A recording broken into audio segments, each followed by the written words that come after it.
ආයුබෝවන්. අද දවසේ පුවත් ගැන පැත්ත ගියත් ඇත්ත කියන හිරු රාත්‍රී 9:30 ප්‍රධාන ප්‍රවෘත්ති ප්‍රකාශය සමගින් ඔබ හමු වන මම මලින්ද තිරිමාන්න. මම ප්‍රසාද නිමන්තිකා විජේරත්න. ප්‍රථමයෙන් හිරු ප්‍රවෘත්ති සිරස්තල.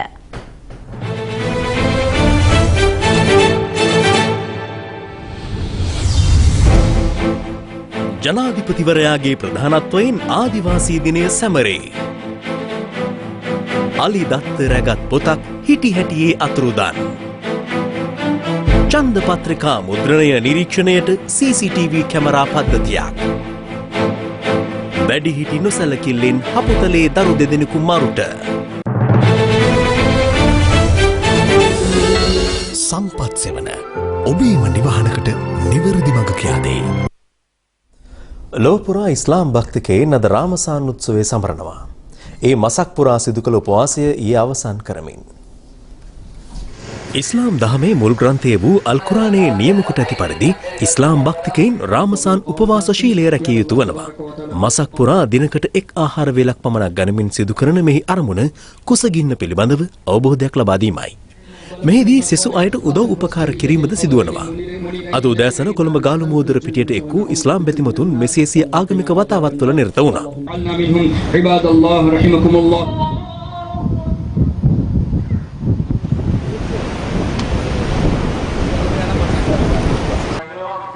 රාමසාන් උත්සවයේ දිවයිනේ සෙසු ප්‍රදේශවලද පැවතියේ මේ ආකාරයෙන්.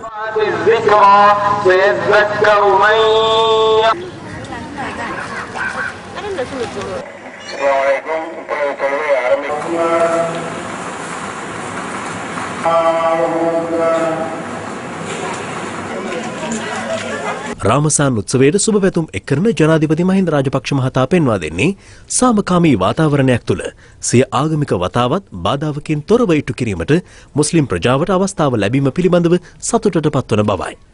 මෙරට ප්‍රගමනය සඳහා මුස්ලිම් ප්‍රජාවගේ දායකත්වය පිළිබඳව සිහිපත් කිරීමට රාමසාන් උත්සවය වටිනා අවස්ථාවක් බව ජනාධිපතිවරයා එම නිවේදනයෙන් පෙන්වා දෙනවා.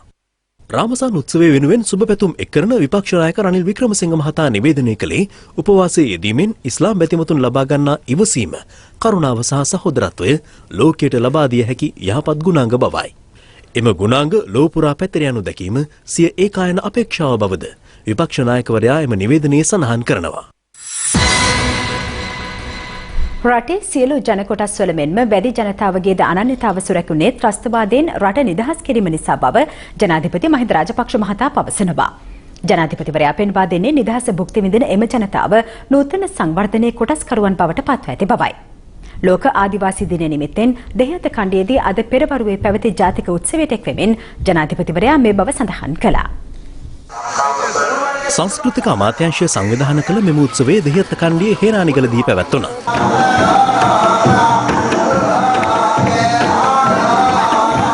ඊට වැදිනායක උරුවර්ගයේ වනිලා ඇත්තෝ සහ දඹාන, හේනානිගල, රතුගල, වාකර ආදී ප්‍රදේශවල ජීවත් වන වැදි ජනතාව සහභාගී වී සිටියා. මෙහිදී ජනාධිපතිවරයා වැදි ජනතාව වෙනුවෙන් ඉඩම් ඔප්පු ප්‍රදානය කිරීම සංකේතාත්මකව සිදු කරනු ලැබුවා. එමෙන්ම වැදි ජනතාවගේ ජීවනෝපාය කර ගැනීම සඳහා අවශ්‍ය හැඳුනුම්පතක් මෙන්ම අවශ්‍ය මෙවලම්ද මෙහිදී ප්‍රදානය කෙරුණා. වැදි ජනතාව පිළිබඳ රචනා වූ වැද්දා සහ වන්නිලා ඇත්තන්ගේ නිදහස් අදහස් නම් ග්‍රන්ථ දෙක මෙහිදී ජනාධිපතිවරයාට පිළිගැන්වුවා. වැදි ජනතාවගේ අයිතීන් සුරක්ෂිත කිරීමට කැපවීම වෙනුවෙන් වැදිනායක ඌරු වර්ගයේ වන්නිලා ඇත්තෝ විසින් ජනාධිපතිවරයාට උපහාර තිරණයක්ද ප්‍රදානය කිරීම විශේෂත්වයක්. මට දුන්නා මේ ටැග් එක C1. ඒක ලාංඡනේ තියෙනවා චිතක්. වටේ රවුම් දෙකක්. මම හිතන්නේ මේක තන්ත්‍රි මල්ලේ බිල්ලෑවේ වැඩි ජනතාව හිටපු ගල්ගේක තිබුණු චිත්‍රයක්. මේ චිත්‍රය තමයි අද ලාංඡනයේ හැටියට තෝරාගෙන තියෙන්නේ. මේක මහා විශාල වැදගත් අදහසක් තියෙනවා. වැඩි ජනතාව තමයි තිත. රවුම් දෙකෙන් පෙන්වන්නේ මහා සමාජය කියලා. එහෙමනේ. රවුමක් හැටියට වට කරගෙන මේ ජනතාව රැක ගන්න ඕන. කියන්නයි මේ ලාංඡනය තෝරාගෙන තියෙන්නේ කියලායි මට කියන්නේ. ඒක එක යුගයක අපිට කරන්න බැරි වුණා LTT හිටපු හින්දා. බමාන්ට ආව LTT. මෙතන ඉන්නවා මට කිව්වා මූදු වැඩි කියන පිරිසක් වාකරේ ඉඳලා මෙහෙ ඇවිල්ලා තියෙනවා. එහෙම ඇවි හෙන්නානිගල පුල්ලේ බැද්ද දලුකානේ නෑයන් එක්ක පෑහෙන්නට ඉඩ ලැබුණේ යුද්ධ නිම කළා හින්දායි කියලා මම ඔබට මතක් කරන්න ඕනේ. මේ ලෝක ආදිවාසී දිනය වෙනුවෙන් අප තබන සටහනක්.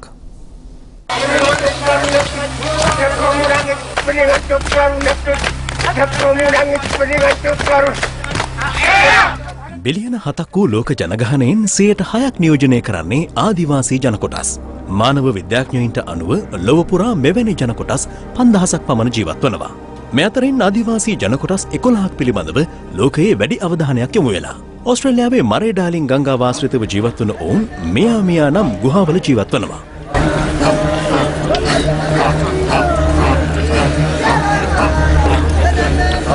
මධ්‍යම අප්‍රිකාවේ කොංගෝ වනාන්තරය ආශ්‍රිතව ජීවත් වන පිග්මිවරු තවත් ආදිවාසී ජන කොටසක්. ඔවුන්ගේ විශේෂත්වය වන්නේ අඩි 5කට වඩා උසින් අඩු සිරුරක් පිහිටීමයි. සැමි ප්‍රජාව යුරෝපයේ විශාලතම ආදිවාසී ජන කොට්ටාශයයි. ස්වීඩනය, නෝර්වේ හා ෆින්ලන්තය ආදී රටවල මේ ජන කොට්ටාශය ජීවත් වනවා. එස්කිමෝවරු උතුරු ආර්ක්ටික් ප්‍රදේශවල ජීවත් වන තවත් ආදිවාසී ජන කොට්ටාශයක්. The loon my father has shot is brought to shore in the same way as the seal. This big loon will make a fine.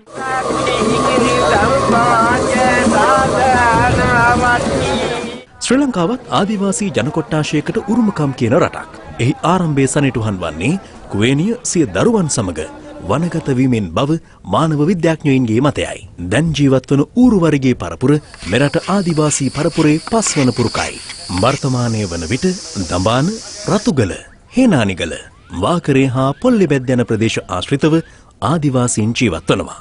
ලෝකේ රටවල් එක්ක අපි කල්පනා කරලා බලනකොට අපිට පේන්නේ ඒ තියෙන වාර්ගික තත්වයන් කොහොමද රැක බලාගන්නේ. විශේෂයෙන්ම සංචාරක සැලසුම් මගින් අපිට ඊටාම හොඳින් ඒ ජනතාවගේ සංස්කෘතිකාංග රැකගන්නත් ඒ වගේම ඔවුන්ගේ ආර්ථික වටපිටාව කිසියම් විදියකින් ශක්තිමත් කරගන්නත් හදනමක් මේ වගේ ක්‍රමවලින් හදනවා. කිසි මොඩලයක් අපි හදන්නේ නැත්නම් අපිට පේන විදිහට තව අවුරුදු කීපයක් යනකොට ඒවත් සියල්ලම සම්පූර්ණයෙන් අභාවයටපත් වෙලා මේ ජන කණ්ඩායම වඳ වෙන තත්වයකටපත් වෙනවා.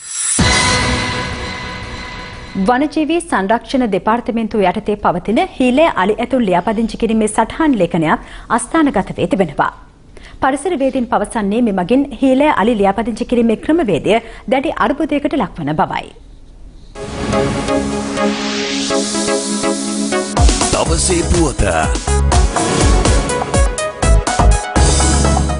සත්වෝද්‍යාන දෙපාර්තමේන්තුව විහාරස්ථාන හා පෞද්ගලික හිමිකරුවන් යටතේ මෙරට තුළ මේ වන විට අලි ඇතුන් 300කට වැඩි සංඛ්‍යාවක් ජීවත් වනවා.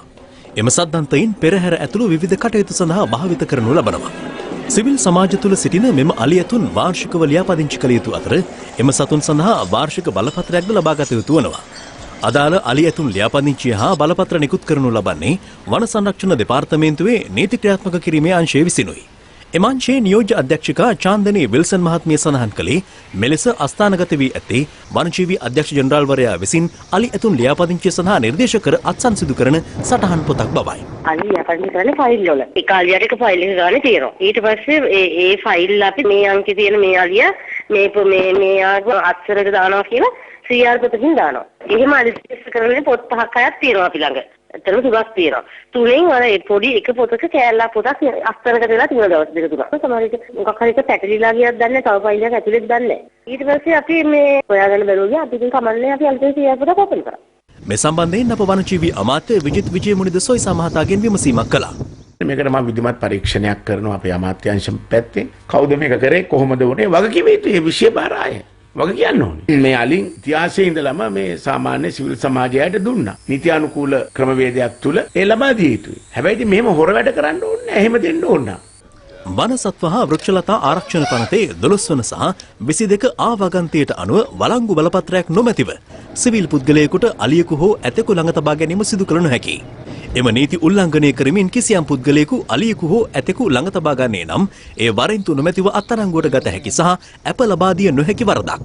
හීලෑ අලි ලියාපදිංචි කිරීමේ මෙම ලේඛනයේ නැතිවීම බරපතල ගැටලුවක් බව පරිසරවේදීන් පෙන්වා දෙනවා.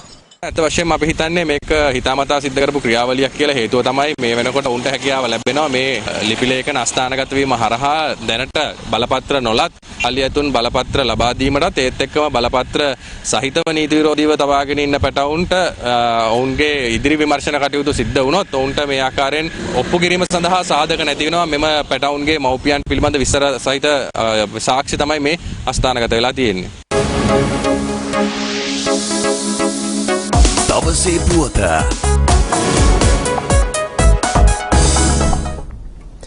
වැලිවේරී සිද්ධියට එරෙහිව ලබන 14 වෙනිදා කොළඹ කොටුවේදී ආරම්භන උද්ඝෝෂණ මාලාවට එක්සත් ජාතික පක්ෂයේද සහභාගී වන බව එම පක්ෂයේ නායක රනිල් වික්‍රමසිංහ මහතා පවසනවා. විපක්ෂ නායකවරයා මේ අදහස් පළ කළේ ගම්පහ දිස්ත්‍රික් පක්ෂ ක්‍රියාකාරීන් සමග පැවති හමුවකදී.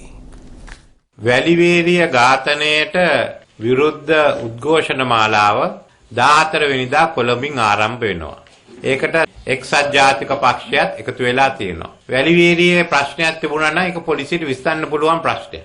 මීට වඩා උග්‍ර ප්‍රශ්න මේ ප්‍රදේශවල පොලිසිය යොදවලා විසඳලා තියෙනවා. මෙතන සාමාන්‍ය ජනතාවට ගැහුවා විතර නෙමෙයි මාධ්‍යවේදීන්ට පන්න ගැහුවා. මේක හමුදාවට විරුද්ධව නෙමෙයි. ඒ හමුදාවේ සමාජිකයන් කීප දෙනෙක් නීතිය කැඩුවා නම් ඒක ගැන හොයලා බලන්න ඕනේ. එච්චරයි අපි කියන්නේ. අනේ වැඩ කටයුත්ත කරන්න තමයි ඒ යුක්තිය ලබා ගන්න තමයි මේ උද්ඝෝෂණ ව්‍යාපාරයේ දේශපාලන වෘත්තීය සිවිල් සංවිධාන ගණනාවක් එකතු වෙලා ආරම්භ කරන්න හිටියේ. අපේ යුතුයකමක් තියෙනවා අපිට පුළුවන් විශාලම සෙනඟ මේ ගම්පහ දිස්ත්‍රික්කයෙන් සහභාගී කරවන්න. මේ සිද්ධිය ඇති උනේ ගම්පහ දිස්ත්‍රික්කය නිසා. බන්ධනාගාරයෙන් ඉස්කෝලේට දාලා ඊට පස්සේ කැලේට දාපු ඇමතිතුමෙක් ඉන්නවා. ඒ ඇමතිතුමා කවුද කියලා දැනගනිමු. රට වට කර බැන්දත් කට වට කර බඳින්න බැරි වැට නැති කටෙන්.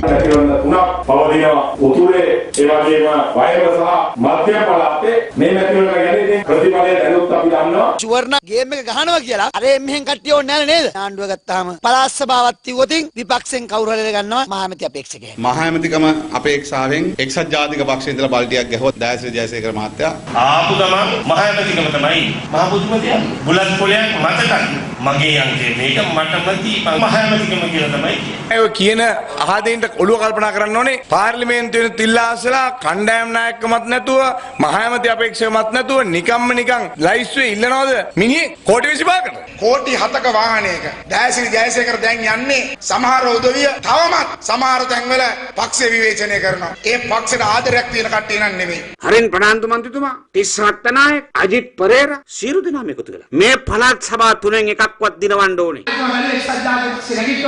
ඒ සත්‍යාවේ වංශික ඉන්ද්‍රාක්ෂය ගන්න බෑ. හතර ගානලා වැඩියි. හතර ගානලා. මම එකක් කියන්නම්. ලියලා තියාගන්න ආණ්ඩුවක් හදනවාමයි. එක්සත් ජාතික පක්ෂයේ ආණ්ඩුවක් හදනවා ඇරෙන්න විකල්පයක් නැහැ. අතාරින්නේ නැහැ අලිය මේ සටන. 13 නෙමෙයි ඊට එහාට ගිහිල්ලා ඉල්ලනවා. සංවර්ධන ප්‍රදේශ වලටත් එනවා. ඒ නිසා මේ අරගලේ විසඳන්න මට බාර දීලා තියෙනවා. සමහරව ඉතින් කට්ටිය කියනවා සොයිස මුලින්ම දැම්මා බන්ධනාගාරයට ඊට පස්සේ දැම්මා පාසලට බැරිම තැන කැලේට දැම්මා කියලා කියනවා මගේ දේශපාලන විරුද්ධවාද.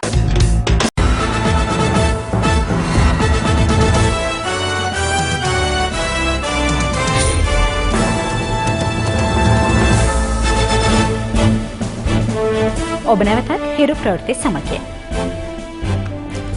මෙවර පළාත් සභා මැතිවරණයට අදාළ ඡන්ද පත්‍රිකා මුද්‍රණය කිරීමේ කටයුතු සඳහා විශේෂ ආරක්ෂක විධිවිධාන යොදා ඇති බව වැඩ බලන රජයේ මුද්‍රණාලාධිපති ලලිත් සිල්වා මහතා පවසනවා. කෙසේ වෙතත් එක්සත් ජාතික පක්ෂ පාර්ලිමේන්තු මන්ත්‍රී ගාමිණී ජයවික්‍රම පෙරේරා මහතා සඳහන් කළේ මෙවර ඡන්ද පත්‍රිකා මුද්‍රණය කිරීමේදී නිසි ක්‍රමවේදයක් අනුගමනය නොකරන බවට තමන්ට තොරතුරු ලැබී තිබූ බවයි.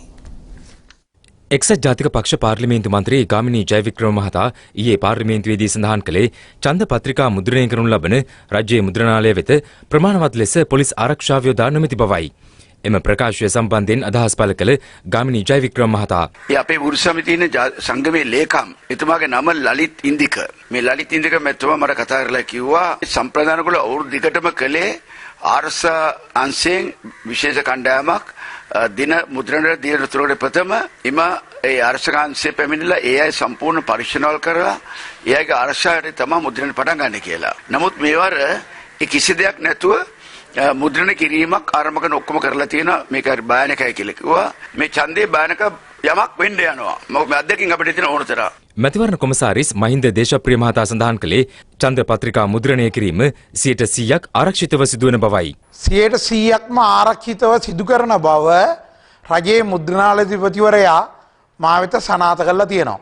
ඒකින්ද මා විශ්වාස කරනවා එහිදී කිසිදු ආකාරයක අකටයුත්තක් සිදු නොවන බව.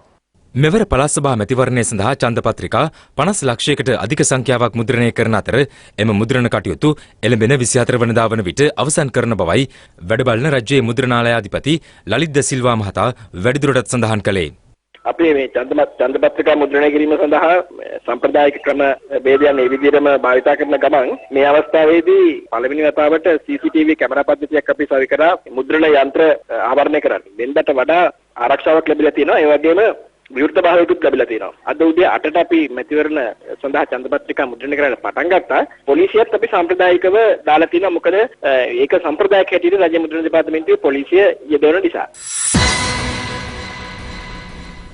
මානසික රෝගීන්ට ලබා දෙන ඖෂධ වෛද්‍ය නිර්දේශකකින් තොරව මත්පැති ලෙස බෙදා හරින පිටකොටුව ප්‍රදේශයේ ෆාමසි පිළිබඳව අප CIA හරහා ඊයේ තොරතුරු හෙළි කළා.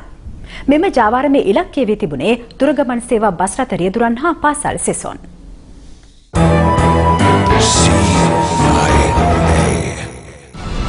උපාය දූතයන් හරහා දිගු කලක සිට ලබාගත් තොරතුරු ඔස්සේ පිටකොටුවේ නිද්‍රාජනක ඖෂධ ලබා දෙන ෆාමසි වටලීමට සුරාබතු දෙපාර්තමේන්තු නිලධාරීන් සැලසුම් සකස් කළා.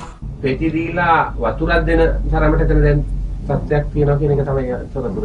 ඒ තරමට ෆාමසි පුද්ගලයා කාරුණික විදියට ගැන අපි හොයමු. හිරු CIA කණ්ඩායම මෙම ජාවාරම රටට හෙළි කිරීම සඳහා අදාළ ස්ථානයේදී සිදුවන සියල්ල රූගත කළා. විශේෂත්වය වන්නේ මෙහිදී ලබා දුන් ඖෂධ එම ස්ථානයේදීම පානය කළ යුතු වීමයි. ඒ සඳහා අවශ්‍ය ජලයද ෆාමසිය මගින්ම ලබා දෙනවා. ඖෂධ අතට ගැනීමෙන් අනතුරුව සුරාබදු දෙපාර්තමේන්තු සහ මෙලවුන් හා ඖෂධ පිළිබඳ අධිකාරිය නිලධාරීන් අප මෙම ස්ථානයට කැඳවනු ලැබුවා.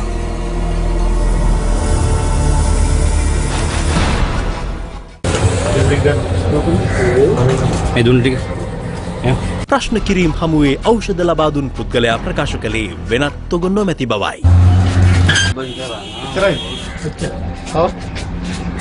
නමුත් සෝදිසි මෙහෙයුම් හමුවේ එම ඖෂධයට අමතරව මත්වීම සඳහා අධික මිල ගණන් වලට අලෙවි කරන තවත් ඖෂධ තොග සොයා ගනු ලැබුවා.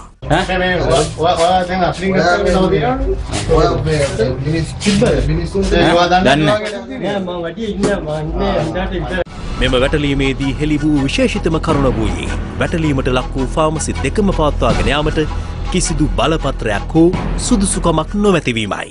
මේවා දැන් දුන්නේවනේ. මේ කොහොමද දුන්නේ? ඕක දුන්න රුපියල් 200ක. ලයිසන් ෆාමසි රාවල්ට දානවා. මේ තේනවනේ කොට. ඔයාලා ෆාමසි ලයිසන් නැති නේද? ෆාමසි ලයිසන් මම ගානේ. අපේ ගානේ ඒක ලයිසන් එක තිබ්බා මාතේ ලයිසන් ටිකට් එක අරන් ගියා තව එකකට දෙන්න වැඩියෙන් දෙන්න. ලයිසන් දෙන්නත් එහෙම මේ ප්ලේස් එකේ ලයිසන් එක ඉෂුවේ. ඒක කාටද කියන්නේ? හරස්ට කීනේ දෙන්නකො මම කොල්ලෙන් කියුනේ කියනවා. ලයිසන් එක කොහෙද අරන් ගියේ? ලයිසන් එක තියෙනවනේ මෙතන ලයිසන් එක ඉෂුවේ. ෆාමසියක් වශයෙන් මෙයාට තියාගන්න බෑ මේවා එකක්වත් මොකද මෙතන ෆාමසියක් නෙමෙයි රෙජිස්ටර්ඩ් ෆාමසියක් නෙමෙයි ඒ නිසා මේවට ඔක්කොම කස්ටඩි එකට ගමු. බලපත්‍ර පවා නොමැතිව මේ ආකාරයේ මත් ඖෂධ ජාවාරමේ යෙදෙන්නන් සම්බන්ධ නිසි සොයා බැලීම් සිදු කිරීමට අදාළ බලධාරීන් අවදි වන්නේ කවදාද? CIA අවධානයෙන්.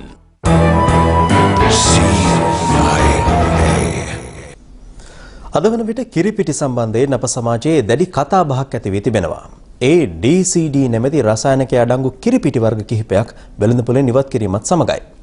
එමගින් කිරිපිටි හිඟයක් ඇති වුවහොත් ඊට මුහුණ දීමට විකල්ප ක්‍රමවේදයක් තිබේද? මේ ඒ පිළිබඳ විමසා බැලීමක්. රේගු දෙපාර්තමේන්තු දත්තවලට අනුව මෙරට කිරිපිටි අවශ්‍යතාවයෙන් 70%ක් සපුරන්නේ ආනයනික කිරිපිටි මගින්. ඉන්ද වැඩි කොටසක් ගෙන්වනු ලබන්නේ නවසීලන්තයේ සහ ඕස්ට්‍රේලියාවෙන්. ඇතැම් කිරිපිටිවල DCD නැමැති විෂ රසායනිකය අඩංගු බවට සෞඛ්‍ය අමාත්‍යාංශය කළ නිවේදනයෙන් පසු පාරිභෝගිකයින්ද එම නිෂ්පාදන ප්‍රතික්ෂේප කරමින් සිටිනවා. පිටිකිරණ නැත්තයිද නවත්තනවා ඉතින්. කිරිපිටි බොන්න නැත්තේ ඉන්නවා. තරම කිරිපිටි ඉල්ලීම අඩු වෙලා තියෙනවා දැන්. ඒ වල අලවිය බොහෝ දුරට බහැලා තියෙනවා. අපිට එලකිරි තියෙනවානේ බොන්න පුළුවන් එලකිරි. හොඳ දෙයක් මේ වුණත් ඒ වගේ දෙයකට අපි යොමු වෙනවා. කිරිපිටි වෙනුවට ඉතින් ඔය තේ කෝපි වගේ තමයි නොබිනිකයි. පිටිකිරි අවසරට වගේ වුණොත් එලකිරි ගන්න වෙනවා. ඇතැම් පාරිභෝගිකයින් පවතින තත්ත්වය හමුවේ මෙලෙස විකල්ප සඳහා යොමු වුවද නිර්මාණය වන වෙළඳපොළ හිඩැස පිරවීමේ හැකියාවක් තිබේද? එලකිරි හැබැයි ලබා ගැනීම ටිකක් අපහසුයි. අපේ දේ අපි අගය නොකිරීම තුලින් තමයි මේ වගේ ප්‍රශ්නයකට අපි මුහුණ පාලා තියෙන්නේ. එලකිරි හරි ගන්න ඒ තැන් හරියට හදලා දෙනවා නම් මිනිසුන්ට එදිනදා ඒ අවශ්‍යතාවය සපුරා ගන්න පුළුවන් කියලා තමයි මම කියන්නේ. කෙසේ වෙතත් ජනලේඛන හා සංඛ්‍යාලේඛන දෙපාර්තමේන්තුවේ නවතම දත්තවලට අනුව මෙරට වාර්ෂික දියර කිරි නිෂ්පාදනය 2012 වසරේදී මිලියන 299ක් දක්වා ඉහළ ගොස් තිබෙනවා. නමුත් එම වාර්ෂික දියර කිරි නිෂ්පාදනයේ මතුවී තිබෙන අර්බුදකාරී තත්වයට පිළියමක් වේද? කිරිපිටි සඳහා විශාල ඉල්ලුමක් අපේ දේශීය වෙළඳපොලේ තියෙනවා. එකපාරට මේ නිෂ්පාදනය වෙළඳපොළට ලැබීම නැවතුනහම එය පිරවීම සඳහා විකල්ප අවස්ථා අපිට උදා කරගන්න සිදු වෙනවා. ඒක ලේසි පහසු නෑ. විශේෂයෙන්ම වැඩි පළදාවක් සහිත කිරිදෙනුන් විදේශයෙන් ආනයනය කරලා සහ දේශීයව පර්යේෂණ කරලා බිහි කරගනිමින් අපිට පුළුවන් දේශීය කිරි නිෂ්පාදනය වැඩි කරගන්න දිගු කාලීනව. අපිට පුළුවන් ජනතාව දියර කිරි පානය සඳහා යොමු කරන්න. මොකද මේක කෘෂිකාර්මික රටක්. සංනිවේදන ක්ෂේත්‍රය තුළ ශ්‍රී ලංකාව දිගු ගමනක් ගොස් ඇති බව ජනාධිපති ලේකම් ලලිත් වීරතුංග මහතා පවසනවා. ලේකම්වරයා මේ අදහස් පළ කළේ නෙළුම් කුළුණෙහි ඉදිකිරීම් කටයුතු සොයා බැලීම සඳහා සිදු කළ චාරිකාවක් අතරතුරතේ. එක්පසකින් ඩී.ආර්. විජයවර්ධන මාවතට සහ බේරිය වැවට සීමා වී ඉදිවන නෙළුම් කුළුණ සැලකෙන්නේ දකුණු ආසියාවේ උසම සංනිවේදන කුළුණ ලෙසටයි. මීටර 350ක් හෙවත් අඩි 1150ක් උස ඇති මෙම කුළුණෙහි පාදම කොටස ගොඩනැගීමේ කටයුතු ඊයේ ආරම්භ කෙරුණා. අකර 10කට අධික භූමි ප්‍රමාණයක ඉදිවන මෙම පරිශ්‍රයට උත්සවශාලා, සාප්පු සංකීර්ණ, විනෝද මධ්‍යස්ථාන සහ අති නවීන සතුටු උයනක් දැතුළත්. මෙම ඉදිකිරීම් කටයුත්තේ තාක්ෂණ සහ නිර්මාණ සැලැස්ම බහරව ඇත්තේ මොරටුව විශ්වවිද්‍යාලයේ ගෘහ නිර්මාණ පීඨයටයි. ක්ෂේත්‍ර චාරිකාව අතරතුර පැවති මාධ්‍ය හමුවකදී අදහස් දැක්වූ ජනාධිපති ලේකම්වරයා සඳහන් කළේ මෙම සංවර්ධන කටයුතු මීට වසර ගණනාවකට පෙර ආරම්භ යුතුව තිබූ බවයි. මිලියන 20ක් ජීවත් වෙන රටේ මිලියන 21ක් දුරකථන සම්බන්ධතා තියෙනවා කියන්නේ සංනිවේදනය පිළිබඳව විශාල ප්‍රගතියක් අපි ලබලා තිබෙනවා. කුළුණ ඉදි කරන්නට යන සම්පූර්ණ වියදම ඇමරිකානු ඩොලර් මිලියන 104ක්. සම්පූර්ණ ඉදි කිරීමට මුදල් අපිට ලැබෙන්නේ 85%. ඒ කියන්නේ US ඩොලර් මිලියන 88.6ක්. ණයක් හැටියට චීනයේ තිබෙන එක්සිම් බැංකුවෙන් මේ ලබා ගන්නා මුදල මේ රටට බරක් වෙන මුදලක් නෙමෙයි. මේ මුදල අවුරුදු 7කදී අපිට ගෙවානීම කරන්නට පුළුවන්. මෙම නිරීක්ෂණ චාරිකාව සඳහා විදුලි සංදේශ නියාමන කොමිෂන් සභාවේ අධ්‍යක්ෂ ජනරාල් අනුෂ පැල්පිට මහතා එක්ව සිටියා. මේ තමයි ලංකාවේ විශාලතම කොන්ක්‍රීට් බිම ඇතරීම. මේ සඳහා සිමෙන්ති කොට්ට 30000කට වැඩි ප්‍රමාණයක් මික්ස් කරන යන්ත්‍ර 850කට වැඩි සංඛ්‍යාවක් භාවිතා කරනවා. අඩි 10කට වැඩි උස ප්‍රමාණයක්, කියුබික් මීටර් 5000කට ආසන්න ප්‍රමාණයක් ආවරණය කරනවා මේ කොන්ක්‍රීට් දැමීමෙන්. ඔහු වැඩිදුරටත් පැවසුවේ මෙම සංනිවේදන කුළුණ ඉදිකිරීමෙන් අනතුරුව සංචාරකයින් මාර්ගයෙන් 20%ක ආදායමක් උපයා ගැනීමට ඉලක්ක කර ඇති බවයි.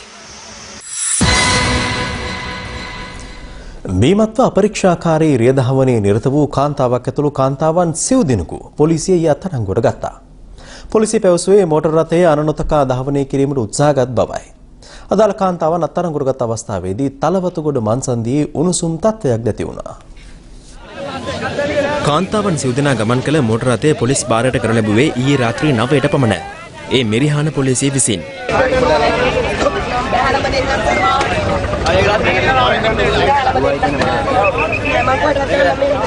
ඔබතුමී නගින්න මේ WBC කෝ නගින්න අර එහා පැත්තෙන් දාන්න මේ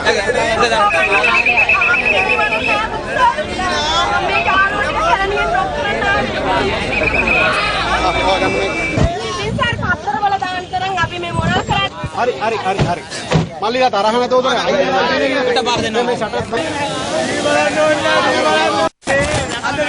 අදාළ මෝටර් රථය ඊයේ රාත්‍රියේ කොට්ටාවේ සිට බත්තරමුල්ල දෙසට ධාවනය වෙමින් තිබුණා.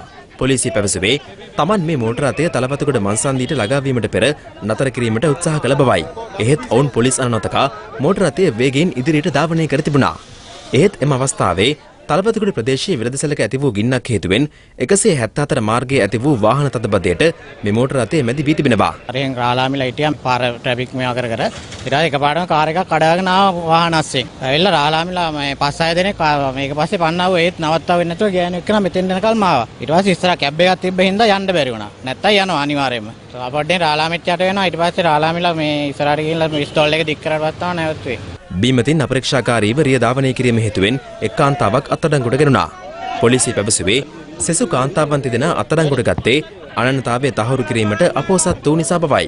රථය පැද වූ කාන්තාව මීට පෙරද පොලිස් අනනතක රිය ධාවනය කිරීම හේතුවෙන් වරෙන්තු නිකුත් කළ අයෙක්. අත්අඩංගුවටගත් කාන්තාවන් සිව් දෙනා අද පස්වරුවේ ගංගොඩවිල මහේස්ත්‍රාත් අධිකරණයට ඉදිරිපත් කෙරුණා. එහිදී රථය පැද වූ කාන්තාව සහ තවත් කාන්තාවක් ලබන 23 වනදා දක්වා රක්ෂිත බන්ධනාගාරගත කළ අතර සෙසු කාන්තාවන් දෙදෙනා අපමද මුදා හැර තිබෙනවා. වැඩිහිටියන්ගේ නොසැලකිලිමත්කම් හේතුවෙන් හබුතලේ පිටරත්මල වත්තෙන් අද ළමා මරණ දෙකක් වාර්තා වුණා. මේ ඇති විශේෂත්වය වන්නේ එකම වයසේ දරුවන් දෙදෙනෙකු එකම ආකාරයට ආසන්න වේලාවන් දෙකකදී මිය යාමයි. මෙම අවාසනාවන්ත මරණ දෙක වාර්තා වූයේ හබුතලේ පිටරත්මල වත්තේ උඩ කොටසේ හා පහළ කොටසෙන්. දෙහැවිරිදි සදීෂ් කුමාර් නැමැති දරුවා වත්තේ පහළ කොටසේ නිවසක පදිංචිව සිටියා. ඔහුගේ දෙමාපියන් වතු සේවකයන්. ඔවුන් දහවල් ආහාර ගනිමින් පසුපු අතරතුර නිවසේ ඉදිරිපිට සෙල්ලම් කරමින් සිටි සදීෂ් නිවස අසල ළිඳට වැටී තිබෙනවා. පසුව ඔහු ප්‍රතිකාර සඳහා හබුතලේ රෝහලට ඇතුළත් කෙරුණා.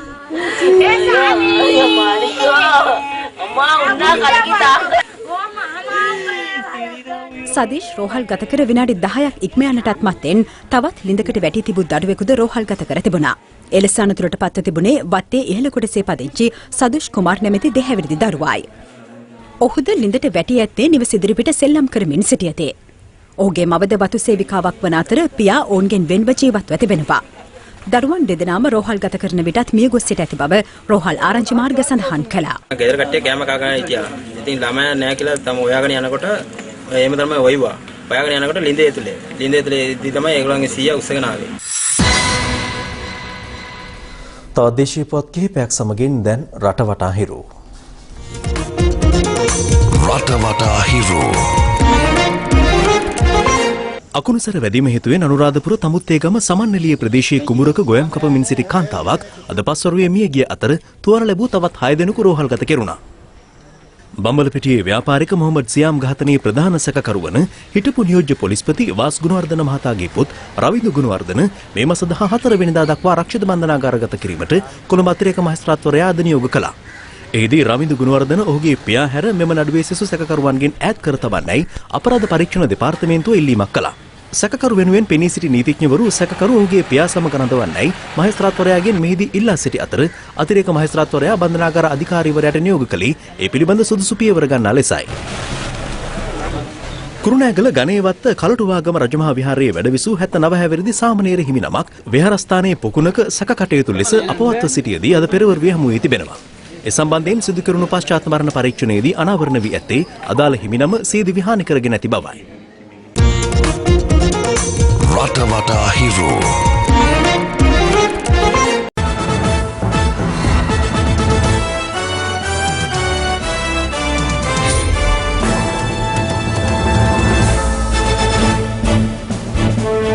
පේරු දේශයේ ජෙන් නගරයේ සිදු වූ බස් රථ අනතුරකින් පුද්ගලයන් 12 දෙනෙකු ජීවිතක්ෂයට පත් වුණා.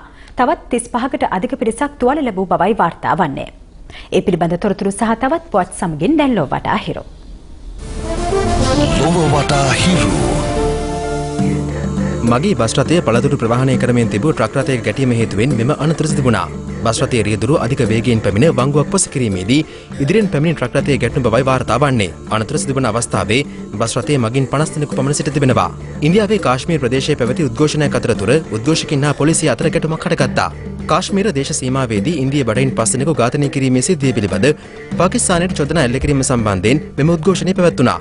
උද්ඝෝෂකින් විසිරුවා හැරීමට පොලිසිය කඳුළු ගෑස් ප්‍රහාරයක් ද එල්ල කළා. බොලිවියාවේ ලාපාසා එල් ඇල්ටෝ නගරවලට බලපෑ දැඩි සුළුකුණාටු තත්ත්වයක් හේතුවෙන් එක් පුද්ගලයෙක් ජීවිතක්ෂයට පත් වුණා. පැයට කිලෝමීටර් 80ක වේගයෙන් හමා ගිය සුළුකුණාටුව නිසා ප්‍රදේශ රැසකට විදුලි බලය ඇන හිටියා. සුළුකුණාටුව සමග ඇතැම් ප්‍රදේශ දූවිලෙන් වැසී ගිය බවයි වාර්තා වන්නේ. ලොව වටා හිරු.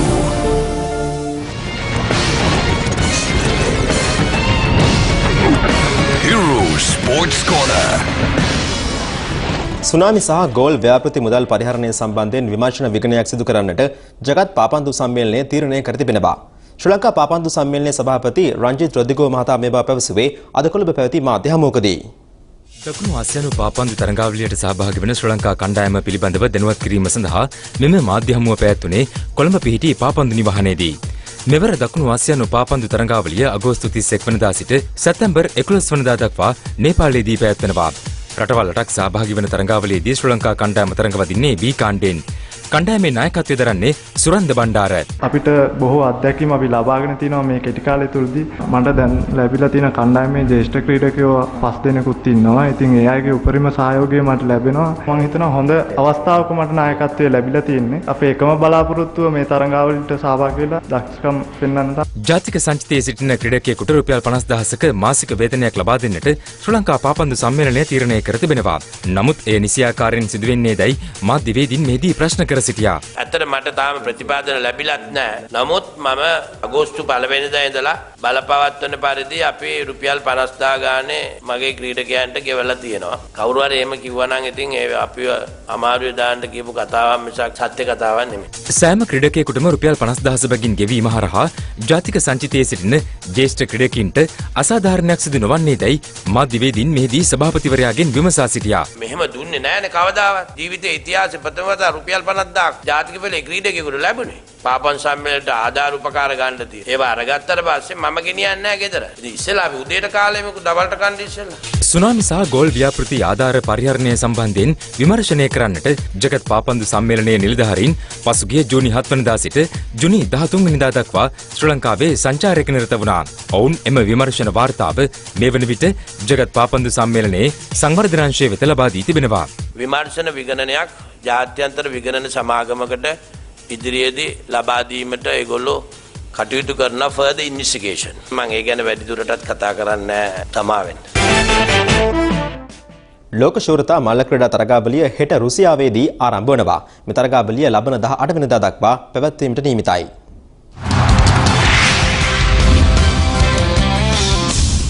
ජගත් මල්ල ක්‍රීඩා සම්මේලනය මෙවර ලෝක ශූරතා මල්ල ක්‍රීඩා තරගාවලිය සංවිධානය කරන්නේ 14 වන වරටයි. වසර දෙකකට වරක් පැවැත්වෙන තරගාවලියේ සත්කාරකත්වය මෙවර රුසියාවේ මොස්කව් නුවරට හිමිව තිබෙනවා. ලෝක ශූරතා මල්ල ක්‍රීඩා තරගාවලියක් රුසියාවේ පැවැත්වෙන පළමු වතාව මෙයයි. මේ වන විට ලොව සුපිරි මල්ල ක්‍රීඩකවන් සියල්ලන්ම පාහේ මොස්කව් නුවරට පැමිණ සිටිනවා. මෙවර තරගාවලියට එක්වන ශ්‍රී ලංකා කණ්ඩායමට ක්‍රීඩකවන් 8 දෙනෙක් ඇතුළත්. නදීකා ලක්මාලි කාන්තා හෙළ විසිකිරීමේ ඉසව්වත්, සොනාලි ක්‍රිස්ටින් මෙරිල් කාන්තා මීටර 400 කඩළු ඉසව්වත් නියෝජනය කිරීමට නියමිතයි. ඊට අමතරව පිරිමි මීටර 400 අතර සහාය කණ්ඩායමත් මෙවර තරගාවලියට එක්වනවා. ලෝක ශූරතා මල්ල ක්‍රීඩා තරගාවලියේ ක්‍රියාත්මක තරඟ ඉසව් සංඛ්‍යාව 24ක්. ඒ සඳහා ලෝබ රටවල් 206ක් නියෝජනය කරමින් ක්‍රීඩකවන් 2000කට ආසන්න පිරිසක් එක්වනවා. මෙවර ලෝක ශූරතා මල්ල ක්‍රීඩා තරගාවලියේදී තහනම් උත්තේජක භාවිතය පිළිබඳ නීති දැඩිව ක්‍රියාත්මක කරන බවයි ජගත් මල්ල ක්‍රීඩා සම්මේලනය පවසන්නේ.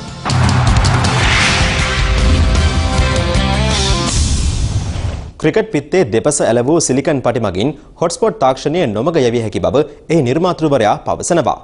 ජගත් ක්‍රිකට් කවුන්සිලයේ නිවේදනයක් නිකුත් කරමින් පවසන්නේ එහි නිර්මාතෘ රොනන් බ්‍රෙනන් මේ පිළිබඳව තමන් වෙත දන්වා ඇති බවයි. අලුබඳුන තුන්වන ටෙස්ට් තරඟ අතරතුර එංගලන්ත පිතිකරු කෙවින් පීටර්සන්ගේ දෙවියාම සම්බන්ධයෙන් මිනිසුරුවන් ලබා දුන් තීරණයත් සමග හොට්ස්පොට් තාක්ෂණය පිළිබඳව ජාත්‍යන්තර ක්‍රිකට් පිටියේ දැඩි කතාබහක් ඇතිවුණා. එහිදී පන්දුව පිත්තේ වදින ආකාරය මෙන්ම ඉන් ඇතිවන ශබ්දයද කැමරාවල සටහන් වී තිබුණත් හොට්ස්පොට් තාක්ෂණය සඳහා භාවිත කරන සුවිශේෂී කැමරාවේ එය සටහන්ව තිබුණේ නැහැ. ඉන් අනතුරුව ඔස්ට්‍රේලියාවේ චැනල් 9 රූපවාහිනී නාලිකාව වාර්තා කළේ පිතිකරුවන් හොට්ස්පොට් තාක්ෂණයෙන් බේරීම සඳහා පිත්තේ සිලිකන් පටි අලවාගෙන සිටින බවයි. ජගත් ක්‍රිකට් කවුන්සිලය මේ පිළිබඳ පරීක්ෂණයක් ආරම්භ කර ඇති බවත් එම රූපවාහිනී වාර්තාවේ දැක්වුණත් ICC එම ප්‍රවෘත්තිය ප්‍රතික්ෂේප කළා. කෙසේ වෙතත් හොට්ස්පොට් තාක්ෂණයේ නිර්මාතෘ වොරන් බ්‍රෙනන් පසුගිය දිනකදී ICC ඉහළ නිලධාරියෙක් සමග කළ සාකච්ඡාවකදී පවසා තිබෙන්නේ ක්‍රීඩකින් පිත්තේ අග්‍රවල විවිධ පටි වර්ග ඇලවීම පිළිබඳව පරීක්ෂණයක් කළ යුතු බවයි. සිලිකන් පටියක් ඇලවීම මගින් එම තාක්ෂණය නොමග යැවිය හැකි බව මෙහිදී හොට්ස්පොට්ස් නිර්මාතෘවරයා පිළිගෙන තිබෙනවා. කෙසේ වෙතත් ක්‍රීඩකින් තාක්ෂණය නොමග යැවීමේ අරමුණින් ක්‍රියා කරන බවට නැගෙන චෝදනා ප්‍රතික්ෂේප කරන බවයි ජගත් ක්‍රිකට් කවුන්සිලය පවසන්නේ. එමෙන්ම අද ආරම්භ වූ සිව්වන අලුබඳුන ටෙස්ට් තරඟයේදීද සුපුරුදු පරිදි හොට්ස්පොට්ස් තාක්ෂණය යොදා ගැනීමට තීරණය කර ඇති බවත් ICC නිවේදනය කළා. හොට්ස්පොට්ස් තාක්ෂණය හඳුන්වා දීමට පෙර සිටම ක්‍රීඩකින් සිය පිතිවල ආයු කාලය වැඩි කර ගැනීම සඳහා ෆයිබර් පටි භාවිත කර තිබෙනවා.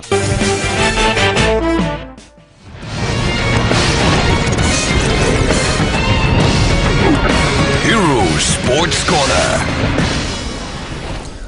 දෙවැනි බස්නාහිර සබරගමු සහ දකුණු පළාත්වල වැසි ස්වල්පයක් ඇතිවන අතර අපර භාගයේදී හෝ සන්ධ්‍යා කාලයේදී මධ්‍යම ඌව නැගෙනහිර උතුරු මැද හා උතුරු පළාත්වල තනින් තන ගිගුරුම් සහිත වැසි වර්ධනය වන බව කලගුණ විද්‍යා දෙපාර්තමේන්තුව නිවේදනය කරනවා.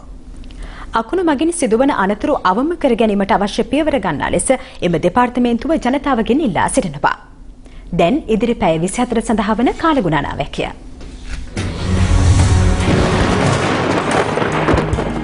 දිවයින හරහා විශේෂයෙන් මධ්‍යම කදුකරේ බටහිර බෑවුම් ප්‍රදේශවල සහ අවට මුහුදු ප්‍රදේශවල විටින් විට හමන සුළඟ පැයට කිලෝමීටර් 50ක් පමණ විය හැකි බව කාලගුණ විද්‍යා නිවේදනයේ සඳහන්.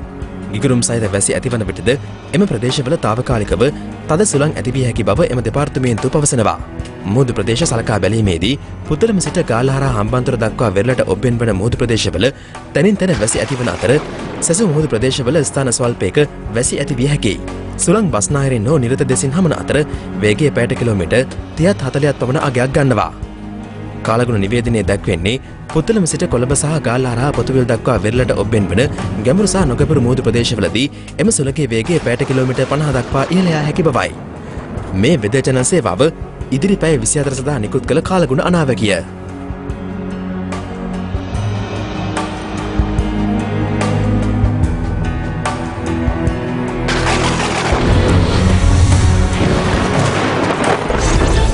ඒ සමගින් හිරු ප්‍රවෘත්ති තුලින් අදට අපි සමුගන්නවා. පැත්තක් නැතුව ඇත්ත දැනගැනීමේ අයිතිය තවදුරටත් තහවුරු කරගන්න ඔබේ ජංගම දුරකථන ජාලය අනුව තිරේ දිස්වන පරිදි හිරු ප්‍රවෘත්ති SMS සේවාව සක්‍රිය කරගන්න. යලි හමු වෙමු හෙට රාත්‍රී 7 අපගේ ඊළඟ ප්‍රධාන ප්‍රවෘත්ති ප්‍රකාශය. සුබ රාත්‍රියක්.